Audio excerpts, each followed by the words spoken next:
In this video, I'm going to show you how to replace the ink cartridges of Canon Pixma TR7820 printer. Switch on the printer and then lift it from one corner. Wait for the ink chamber to move and come into the middle. To take the ink cartridges out, press this lock and lift it up, and then you can take the ink cartridge out from here. Same with the black and color, so both ink cartridges.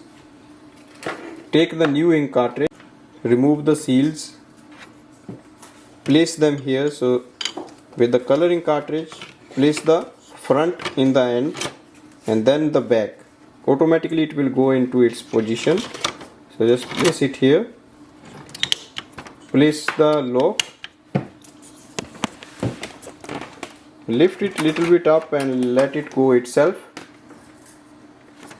and wait for the display panel to adjust with the ink.